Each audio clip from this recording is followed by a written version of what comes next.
Hello বন্ধুরা, কেমন আছো তোমরা? আশা করি তোমরা ভালো আছো। আমিও কিন্তু খুব ভালো আছি। আজকে চলে এসেছি আরেকটি রেসিপি নিয়ে। আজকে বানাবো বাটা মাছের তেল ঝাল। তো দেখো, বাটা মাছগুলো বাজার থেকে কেটে নিয়ে এসেছে, খুব বড় বড় মাছগুলো।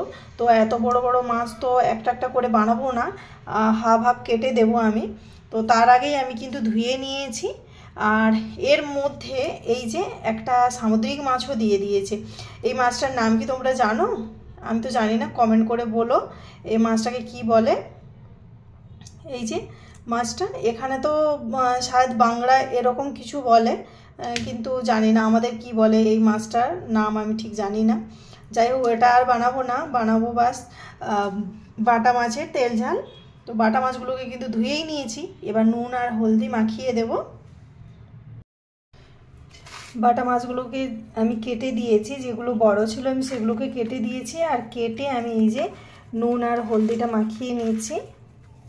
ভালো করে নুন আর হলদিটা মাখিয়ে আমি কিছুক্ষণ এটা রেখে দেব। নুনটা মাছের মধ্যে ঢুকে গেলে কিন্তু মাছটার স্বাদ কিন্তু আরও বেড়ে যায়। তো তার জন্য নুনটা যদি আগে থেকে মাখিয়ে রাখা যায় ভালো হয়। আমার মোটামুটি এই যে নুন আর হলদিটা মাখিয়ে দিয়েছি, কিছুক্ষণ থাক। এবার কড়াইটা আমি বসিয়ে দিয়েছি। কড়াইটা গরম হয়ে যেতেই কিছুটা তেল দিয়ে দিলাম। তেল দিয়ে মাছগুলোকে প্রথমে আমি ভেজে নিচ্ছিলাম, এক এক করে আমি দিয়ে মাছগুলোকে ভেজে নিচ্ছি।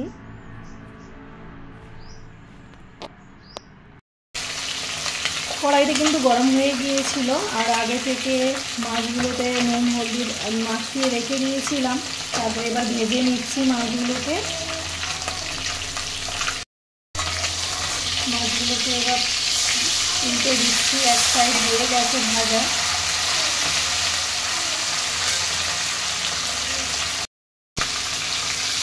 মাছগুলো আমার ভাজা হয়ে গেছে, আমি নিয়ে নিচ্ছি।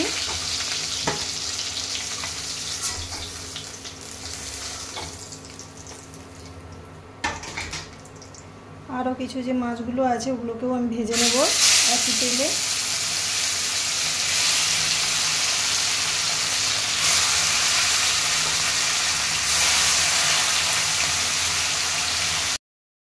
সব মাছগুলো কিন্তু ভেজে আমি তুলে নিয়েছি। এবার সেই কড়াইয়ের মধ্যে দিয়ে দিয়েছি সামান্য পরিমাণ তেল। এবার তেলটা একটু গরম হয়ে যাক।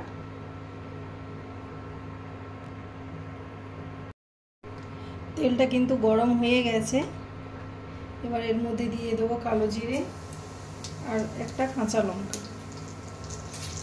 কালো জিরে আর লঙ্কাটাকে একটু ভেজে নেব। ভেজে নিলে কালো জিরার যে একটা সেন্ট, এটা কিন্তু বেরিয়ে যায়।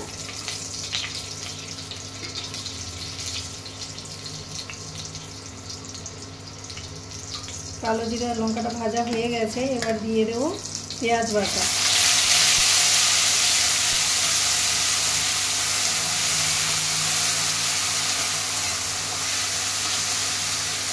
পেঁয়াজ বাটাটাকে একটু লাল লাল করে ভেজে নেব। পেঁয়াজ বাটাটা কিন্তু আমার ভাজা হয়ে গেছে। এবার দিয়ে দেবো রসুন বাটা। এবার রসুন বাটাটাকে দিয়ে এরকমভাবে ভেজে নেব। পেঁয়াজ আর রসুনটা ভালো মতন ভাজা হয়ে গেছে। এবার দিয়ে দেবো টমেটো পেস্ট।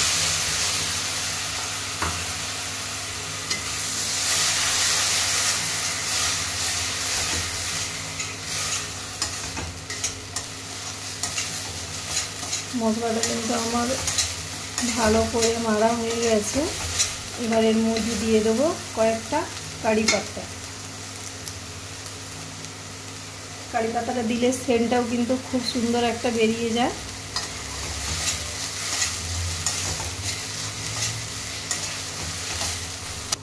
এবার কিন্তু এর মধ্যে দিয়ে দেবো গুঁড়ো মশলা,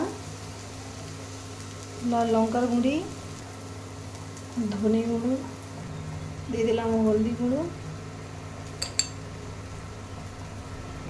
আর দিয়ে দেবো জিরের গুঁড়ো।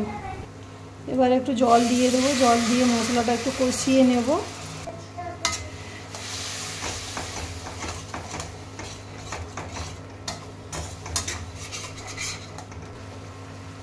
এবার শেষের দিকে কিন্তু আমি দিয়ে দেবো সামান্য পরিমাণ আদা বাটা। আদা বাটাটা আগে দিলাম না, কারণ আগে দিয়ে দিলে তেতো হয়ে যায়, তার জন্য আমি পরেই দিয়েছি। আদা বাটাটা দিয়ে কিছুক্ষণ আমি আবার মশলাটাকে ভালো করে মেরে নেব। এই যে মশলা থেকে কিন্তু আমার তেলটা বেরিয়ে গিয়েছে,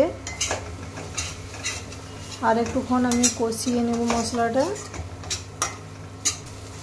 মশলাটা কিন্তু আমার একেবারে রেডি হয়ে গিয়েছে। এই যে কড়াই থেকে উঠে যাচ্ছে, মানে মশলাটা আমার একেবারে পাকানো হয়ে গেছে। আর আমি খুন্তিটা চেঞ্জ করলাম, কারণ এতটাই আওয়াজ হয়েছিল, তার জন্য আমি চেঞ্জ করে দিলাম। এই যে দেখো মশলাটা কিন্তু আমার পুরো পাকানো হয়ে গেছে। এবার এর মধ্যে আমি কিন্তু জল দিয়ে দেব। এবার কিন্তু আমি জলটা দিয়ে দিচ্ছি।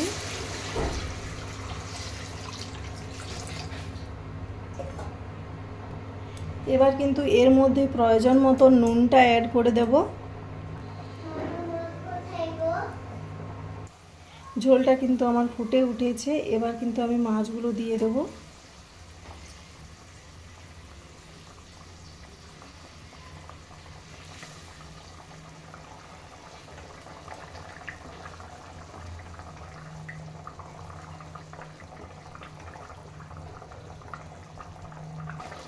ঝোলটা কিন্তু আমার রেডি হয়ে গেছে।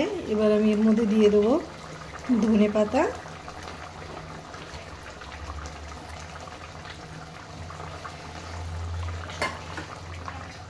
গ্যাসটাকে আমি বন্ধ করে দিয়েছি। একেবারে রেডি আমার বাটা মাছের তেল ঝাল রেসিপি আমার একেবারে রেডি হয়ে গিয়েছে। এই যে বাটা মাছের তেল ঝাল রেসিপি একেবারে আমার তৈরি হয়ে গেছে। আর ভিডিওটা যদি ভালো লেগে থাকে লাইক শেয়ার কমেন্ট করে দিও। টাটা বাই বাই, ভালো থেকো সুস্থ থেকো।